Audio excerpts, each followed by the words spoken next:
इनको ही पढ़ लेते हैं।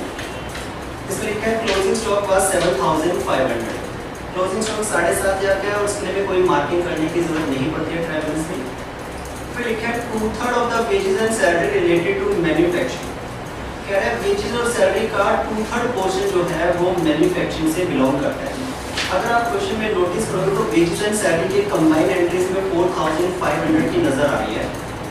एडजस्टमेंट नहीं है, स्टार मार्क कर लेना, कोई इसने फिगर नहीं इसमें बढ़ाने घटाने के लिए बोला है, इसने वेजेस और सैलरी को हम अलग कर सकें वो तरीका बताया, तो इसको स्टार मार्क कर लेना। ये एडजस्टमेंट नहीं है, इसके ऊपर एक क्लैरिफिकेशन है, हमें वेजेस और सैलरी को दो हिस्सों में बांटना पड़ेगा। आपको पता है वेजेस जो है वो ट्रेडिंग अकाउंट में आती है और जो सैलरी है वो कहाँ पे आती है, प्रॉफिट एंड लॉस अकाउंट में आती है। यहाँ पे दोनों को जोड़ के इसने इकट्ठा कर रखा है, हम इन दोनों को फिर से अलग कर लेंगे, ठीक है। इसके दो पार्ट निकलेंगे। अभी यहाँ पे लिखा हुआ है wages and salary, total value कितनी है 4500, इसमें से हम वेजेस को अलग कर लेंगे और सैलरी को अलग कर लेंगे। तो ये एडजस्टमेंट ही है, एडजस्टमेंट तो तब होती है अगर तुम 4500 की जगह 4600 कर देते या 4500 की जगह 4400 कर देते। आप 4500 की जगह यूज करेंगे लेकिन वेजेस और सैलरी को अलग अलग। चलो अलग कर लेते हैं, बाद के लिए क्या इंतजार करना, 2/3 of the wages related to manufacturing. ये जो 4500 दिया था उसका 2/3 मैन्युफैक्चरिंग वाला है। मैन्युफैक्चरिंग का मतलब क्या होगा, वेजेस है, तो बाकी कितना बचा 1/3, वो कौन सा हो गया, सैलरी वाला हो गया, नॉन मैन्युफैक्चरिंग वाला हो गया। तो अगर 4500 का 2/3 निकाले तो कितना हो जाएगा 3000 और ये कितना हो जाएगा 1500। तो ये एडजस्टमेंट कहाँ हुई, एडजस्टमेंट तो तब होती ना अगर तुम बढ़ा के घटा के, तुम तो उसके 4500 ही लिखोगे लेकिन उसने इकट्ठा दिया तो उसे अलग अलग कर दिया, ठीक है। आगे लिखा है right of 1/4 of the advertisement. Advertisement को राइट ऑफ करने के लिए बोला गया। अभी तक एडवर्टाइजमेंट कई बार आ चुका है लेकिन हम उसे एक्सपेंस की तरह ट्रीट करते थे, इस बार उसे एक्सपेंस की तरह ट्रीट नहीं कर पाएंगे क्योंकि वर्ड राइट ऑफ है और पूरा भी राइट ऑफ नहीं करना, ओनली 1/4। ये जो वर्ड राइट ऑफ होता है ना, ये इस बात को इंडिकेट करता है कि जिस चीज के बारे में बात चल रही है वो एक्सपेंस नहीं बल्कि असेट नेचर मानिए। क्यों हुआ ये असेट नेचर, हम भी थोड़ी देर में डिस्कस करते हैं। फिलहाल एडवर्टाइजमेंट पे मार्किंग कर लो, 4000 की एडवर्टाइजमेंट की बने नीचे से तीसरी एंट्री।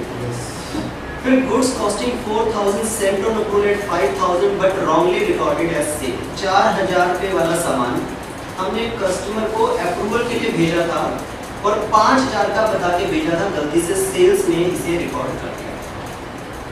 सेल्स की एंट्री ये गलत कर देगा, मैं अभी थोड़ी देर में इसको एक्सप्लेन करता हूँ। फिलहाल मार्किंग आपको कराता हूँ। एक तो इसमें सेल्स पे निशान लगा देना, सबसे पहली एंट्री है। और सेल्स जो है ये कस्टमर को उधार की गई, ये सेल और अप्रूवल, तो एक डेटर को निशान लगा देना नीचे से तीसरी एंट्री। भी थोड़ी देर में इसको एक्सप्लेन करता हूँ। इसमें एक कॉस्ट भी इन्वॉल्व है, तो आपको एडजस्टमेंट में एक क्लोजिंग स्टॉक 7500 का गिवन था, नहीं था, तो 7500 पे भी एक स्टार मार्क लगा देना, ये वैल्यू भी थोड़ी देर में बदलने वाली है। और make provision for bad debts at the rate of 5% on debtor, और डेटर के ऊपर 5% का प्रोविजन बनना है बैड डेट्स का, तो बैड डेट्स तीसरी एंट्री नजर आ रही है राइट हैंड साइड पे, उस पे निशान लगा लो। और डेटर पे ऑलरेडी हमने एक निशान लगाया है, एक निशान और लगा लो, दो एडजस्टमेंट डेटर की होंगी, ठीक है। पहले बेसिक कॉस्टिंग करते हैं, फिर इसके जो मेन पॉइंट है उनको डिस्कस करते हैं। सबसे पहले इसमें ट्रेड बैलेंस आ गया सेल्स का, कहाँ आएगी सेल्स, ट्रेडिंग अकाउंट की क्रेडिट साइड में आएगी सेल्स। इनर कॉलम में लिखेंगे 95000, और रिटर्न होगा तो लेस कर देंगे, लेकिन इस क्वेश्चन में कहीं पर कोई रिटर्न इसका नहीं दिया, कोई दिक्कत नहीं है, लेकिन तब भी एक एडजस्टमेंट हुआ है उसे करेंगे। दूसरा इसके अंदर आ गया क्रेडिटर। क्रेडिटर कहाँ पे आएंगे, लायबिलिटी, लेकिन पहले किसके लिए जगह रख देते हैं, कैपिटल के लिए जगह रख देते हैं। उसके बाद हम इसके अंदर क्रेडिटर की पोस्टिंग कर लेंगे, और इस क्वेश्चन के अंदर ड्राइंग वगैरह भी नहीं है, ज़्यादा स्पेस रखने की जरूरत नहीं पड़ेगी, क्रेडिटर्स यहीं पे दिखा देते हैं। क्रेडिटर्स की वैल्यू जो हमें गिवन है वो है 15। नेक्स्ट उसके बाद है कैपिटल, आगे कैपिटल 38,000। कैपिटल के बाद नेक्स्ट है ओवरड्राफ्ट, बैंक का ये ओवरड्राफ्ट होते हैं, लायबिलिटीज में डाल देते हैं ₹8,500। अगली एंट्री है बिल्स पेपर, लायबिलिटीज में आएगा बिल्स पेपर भी, जिसकी वैल्यू है ₹2,000, ठीक है जी। अब बात करते हैं डेबिट बैलेंसेस। असेट्स में सबसे पहले नाम आने वाला है बिल्स पेपर, कितने के 4,500। Next is advertisement. वैसे तो मैं एक्सपेंस मानता, लेकिन इस बार राइट ऑफ क्योंकि से करना है, पहले इसे असेट में कन्वर्ट करूंगा। यहाँ पे लिखने वाला हूँ मैं एडवर्टाइजमेंट्स, जिसकी वैल्यू है ₹4,000 inner column. Next is postage, profit and loss account में आती है पोस्टेज, ठीक है ना, तो यहाँ पे डालते हैं पोस्टेज को प्रॉफिट एंड लॉस अकाउंट में टू पोस्टेज। जिसकी वैल्यू है ₹900। पोस्टेज के बाद डिस्काउंट है, प्रॉफिट एंड लॉस में आएगा ये, जिसकी वैल्यू है ₹250। डिस्काउंट के बाद इसमें है फर्नीचर। फर्नीचर हमारे क्या है, असेट्स। फर्नीचर को दिखा देते हैं, जिसकी वैल्यू है ₹12,000। Next is stock. कौन सा स्टॉक है ये, ओपनिंग स्टॉक है। सबसे पहली एंट्री यहाँ पे रहेगी हमारी ओपनिंग स्टॉक और वैल्यू है ₹5,000। ओपनिंग स्टॉक के बाद इसमें आ गया बेडरेट्स, प्रॉफिट एंड लॉस में आएगा। एडजस्टमेंट भी है इसमें, इनर कॉलम में लिखना पड़ेगा 450 को। बेडरेट्स के बाद है इंश्योरेंस, प्रॉफिट एंड लॉस में आएगा ये इंश्योरेंस, जिसकी वैल्यू है ₹300। इंश्योरेंस के बाद इंटरेस्ट भी आएगा, इंटरेस्ट ₹600। फिर आ गया परचेज, ट्रेडिंग कॉलम में आएगा। कोई रिटर्न तो इसमें है नहीं, वरना इनर कॉलम में लिख के सीधा आउटर कॉलम में डाल देते हैं 58,000। उसके बाद आ गई वेजेस और सैलरी। मुझे साफ साफ पता है क्या इसमें वेजेस है क्या इसमें सैलरी है, तो मैं 4500 थोड़ी लिखूंगा, मुझे पता है इसमें से कौन वेजेस है कौन सैलरी है। जो वेजेस है वो ऊपर डाल दें, कितनी 3000, और जो सैलरी है उसे नीचे डाल दें, कितनी 1005। सही बात है, तो ये एडजस्टमेंट थोड़ी है, तो आप ही की फिगर को डाला अपनी तरफ से, थोड़ी कुछ इंक्रीज या डिक्रीज किया, ठीक है। बस आपने इनकी शादी करा दी, हमने कहा किया कुछ आपने कंबाइन कर रखा था, हमने इनको अलग अलग, ठीक है। आगे इसके बाद क्या हुआ, डेटर्स। डेटर्स क्या है हमारे, असेट्स। इस पे एडजस्टमेंट भी है, दो एडजस्टमेंट है डेटर की, 18,000 इनर कॉलम। फिर मशीनरी, असेट्स, और मशीनरी की वैल्यू है यहाँ पे 10,000। और मशीन के बाद इसमें आ गया है लीज होल्ड। लीज होल्ड हमारे पास होंगे ₹40,000, ठीक है। अब आ जाते हैं एडजस्टमेंट। सबसे पहले इसमें क्लोजिंग स्टॉक 7,500 है, लेकिन मैंने इस पे एक स्टार मार्क लगा दी, थोड़ी देर में इसको मैं सॉल्व करता हूँ, पहले बाकी के एडजस्टमेंट कर लें। 2/3 of the wages and salary related to manufacturing हो चुका है, ऑलरेडी हो चुका है। आगे 1/4 को एडवर्टाइजमेंट का 1/4 राइट ऑफ कर। क्या मतलब है, जो आपने एडवर्टाइजमेंट यहाँ पे दिखाई है उसका सिर्फ 1/4 अभी एडवांटेज आपको मिला है। 4,000 रुपए का एडवांटेज मिल रहा है, 4,000 रुपए का बेनिफिट हमें मिल रहा है, अभी 1/4 का एडवांटेज है। तो 1/4 पोर्शन हम अपने खर्चा मान लेंगे, बाकी को वहीं पे छोड़ेंगे। क्यों ऐसा हो रहा है कि थोड़ी देर में डिस्कस करते हैं, पहले से यहाँ पे हटाते हैं, राइट ऑफ करते हैं, रिटर्न ऑफ। कितना 1/4 माने 1000, तो इसका मतलब कितना बेनिफिट अभी भी आने वाला है, हमें लग रहा है 3,000 रुपए का।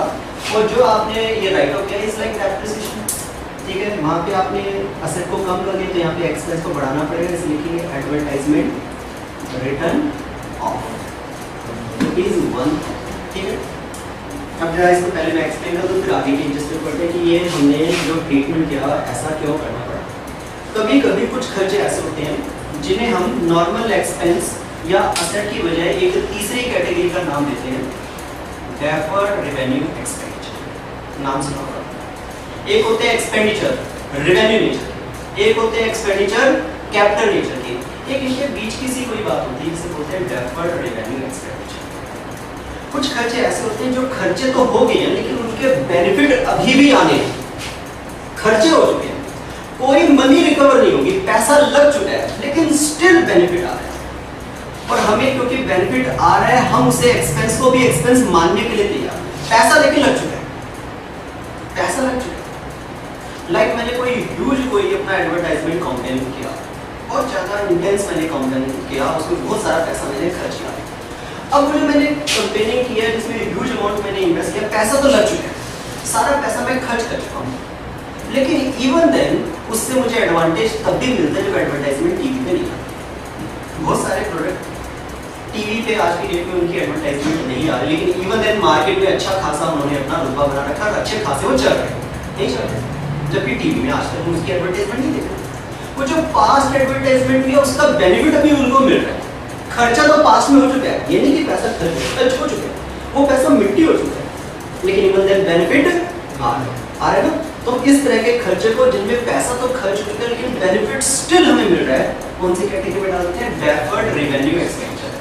उसमें हम खर्चे को खर्चे की तरह नहीं बल्कि असेट की तरह ट्रीट करते हैं, क्योंकि जितना बेनिफिट हो गया उतना एक्सपेंस मानेंगे, बाकी एक इंटेंजिबल एसेट जैसे, वैसे है नहीं इंटेंजिबल एसेट, लेकिन एक इंटेंजिबल एसेट की तरह उसे ट्रीट करने लगते हैं।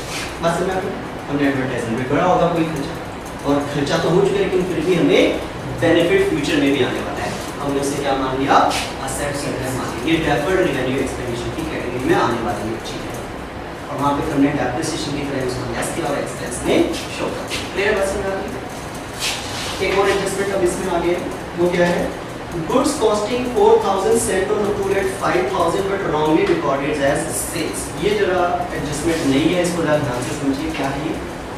इसे हम सेल ऑन अप्रूवल की एडजस्टमेंट बोलते हैं। और सेल ऑन अप्रूवल एक ऐसी सिचुएशन होती है जिसमें ग्राहक को सामान देख के परख के घर पे ले जाके चूज करने का मौका, मतलब ग्राहक को सामान दिखाया जाता है दुकान पे नहीं, उसके घर पे, और फिर बोला जाता है कि पसंद आए तो खरीद लेना वरना वापस कर देना। कई बार ऐसा हो जाता है जिसमें ग्राहक को सामान उसके घर पे मिल जाता है और वहां पे वो चूज करता है कि खरीदेगा या नहीं खरीदेगा। मैं अपने एग्जांपल में बताता हूँ। अभी थोड़े दिन पहले कुछ ब्लैंकेट्स जो है वो घर में हमें जरूरत पड़ी। मेरे एक जानकार है जो इंपोर्ट एक्सपोर्ट का काम करते, तो उनके पास कई बार इस तरह का लॉट आ जाता है जिसमें वो ब्लैंकेट, शर्ट, चादर, जो होम में यूज होने वाली चीजें वो अक्सर उनके पास आती रहती है। तो मैंने उनको फ़ोन किया कि ऐसा कुछ ब्लैंकेट वगैरह आपके पास है क्या? उन्होंने कहा हाँ सर है, मैं कल आपको 3-4 पीस दिखा देता हूँ, 3-4 पीस छोड़ दूंगा, आपको जो पसंद हो आप रख लेना, बाकी के बाद में ले जाऊंगा। मैंने कहा मुझे तो एक ही चाहिए। सर आप एक ही ले लेना, कोई बात नहीं, मैं 3-4 पीस आपको दे जाऊंगा, अलग अलग वैरायटी के होंगे, आप घर पे दिखा लेना, जो आपको पसंद हो वो रख लेना, जो पसंद नहीं हो मुझे वापस कर देना। इसमें कोई हर्जे वाली बात है? ठीक है जी। और नेक्स्ट डे वो मेरे घर पे 4 ब्लैंकेट छोड़ के चले। मैंने परचेज कर लिया, कर लिया क्या मैंने परचेज, उन्होंने सेल कर दिया। वो ये किस कंडीशन पे सामान भेजा गया है? Sale on approval. वो कह रहे हैं कि आप पसंद कर लो, जब पसंद आए वो आप खरीद लेना, जो पसंद नहीं आए वापस कर दो। अब यहाँ पे ध्यान रखना, मेरे पास चॉइस में चारों भी रिजेक्ट कर सकती हूँ। मैं कह सकता हूँ कि इसमें से कोई भी कलर मुझे पसंद नहीं आया, चारों वापस कर दूँ, और 1, 2, 3, 4 जितना मैं चाहूँ उतना मैं खरीद सकता हूँ। बात समझ आ गई? इस सिचुएशन को जिसमें कस्टमर को सामान दिखा दिया जाता है और सिर्फ दुकान पे नहीं बल्कि उसके घर तक पहुँचा दिया जाता है, और फिर उसको राइट दिया जाता है खरीदना है तो खरीदो, नहीं तो वापस। अच्छा आपको क्या लगता है उसने मेरे से एडवांस भी बुक एडवांस भी ले लिया होगा कि सर ऐसा करो एडवांस तो भिजवा दो कम से कम 5000 10,000 ताकि मैं आपके घर पे डिलीवरी करूँ। क्या लगता है आपको मांगे हुए उसने पैसे? नहीं मांगे, उन्होंने गुडविल के ऊपर गुड फेथ पे कहा कि आपके घर पहुंचा देते हैं, जो पसंद आएगा उसके पैसे आप बाद में दे देना। बात समझ आ गई? अब यही सिचुएशन में क्वेश्चन में गिवन है कि goods costing 4000 sent on approval at 5000। पहले तो इसकी एंट्री देखते हैं इसमें कौन कौन सी वैल्यू है। सेल ऑन अप्रूवल है,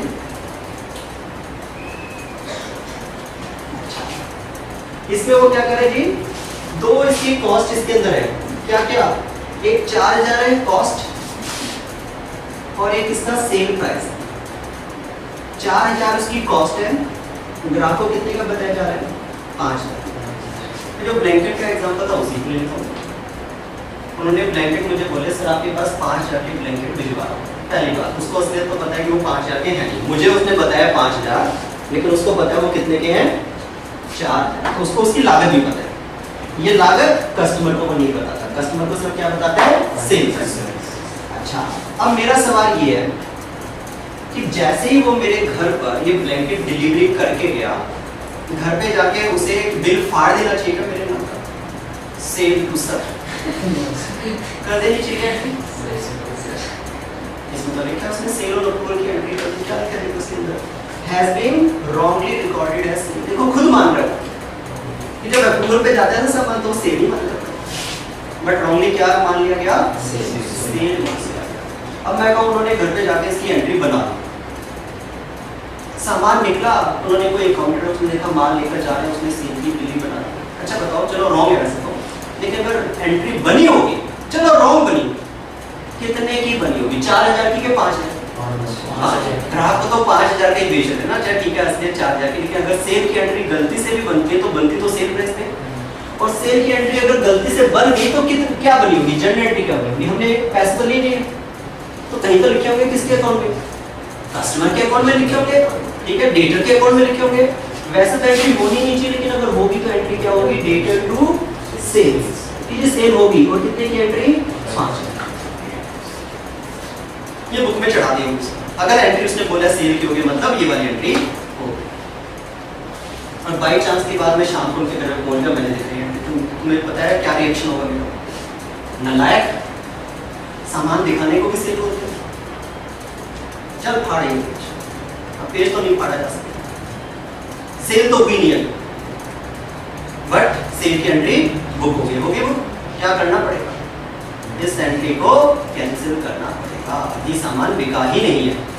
अगर इसकी एंट्री बुक हो गई है तो वो रॉन्ग एंट्री है, टेक्निकली रॉन्ग एंट्री, क्योंकि माल अभी बिका नहीं। मेरे चॉइस की बात है, मैं चाहूं तो सारा खरीद लो, चाहूं तो सारा रिजेक्ट कर दूं, सेल का होगी अभी, दिखाना थोड़ी से, ठीक है। तो सबसे पहले काम, अगर ये सेल ऑन अप्रूवल है और रॉन्गली रिकॉर्डेड है सेल है, तो सबसे पहले जो सेल्स की एंट्री है उसको कैंसिल करना पड़ेगा, ये मस्ट है। और अगर मैं सेल की एंट्री कैंसिल कर दूं, क्या असर पड़ेगा? सबसे पहले तो ग्राहकों के पैसे कम हो जाएंगे, क्योंकि मेरे को पूरे पैसे लेने का हक नहीं है। सबसे पहले यहाँ पे sale on approval, on approval वाले जो कस्टमर थे 5000 पे वो लेस कर देंगे। भैया 13000 ही जेन्युइन कस्टमर है, 5000 तो तुमने इंक्लूड करके बना, ठीक है जी। और सेल में 95 की दिक्कत नहीं है, 5000 की तो अप्रूवल वाली सेल इसमें चली गई थी। अप्रूवल वाली सेल, सेल ऑन अप्रूवल पे जो है उसे सेल मानना ही नहीं है, और हमारी नेट वैल्यू कितनी आ जाएगी? 90000। क्लियर है बात को? ये सेल है ही नहीं, इसलिए सेल की एंट्री कैंसिल कर दी जाएगी। सेकेंडली, चलो सेल खत्म, सेल खत्म, फिर उसने देखो एक एंट्री बताई थी, हमारा क्लोजिंग स्टॉक है 7.5, बताया था उसने क्लोजिंग स्टॉक 7.5, मैंने उस पर स्टार मार्क लगाया था। अब उस स्टार मार्क को समझने की जरूरत है, क्या उसका इफेक्ट है। क्लोजिंग स्टॉक तो आपको पता ही है, यहाँ पे आते हैं, और कहाँ पे आते हैं? असेट्स, यहाँ पे भी आते हैं। अभी थोड़ी देर पहले हमने कंसेप्ट सीखा था कि सामान जो हमारे गोदाम में रखा है, हमारी दुकान में रखा है, वही हमारा क्लोजिंग स्टॉक होता है, या किसी वजह से घर के बाहर अटक गया सामान, वो भी हमारे क्लोजिंग स्टॉक होता है, दोनों हमारे क्लोजिंग स्टॉक। भैया ये माल बिका ही, जब माल बिका नहीं तो हमारी दुकान में तो नहीं है, लेकिन ये हमारे सामान है कि नहीं है? भले ही दुकान में नहीं है, या तो बोलो सेल हो गया, या तो बोलो सेल नहीं हो गया, तुमने सेल की एंट्री कैंसिल करा दी। तो ये जो स्टॉक है ये भी तो हमारे स्टॉक में बना, ये is like stock in transit. इसमें और स्टॉक इन ट्रांजिट में क्या फर्क है? जो स्टॉक उसने बताया था वो बताया था स्टॉक इन हैंड।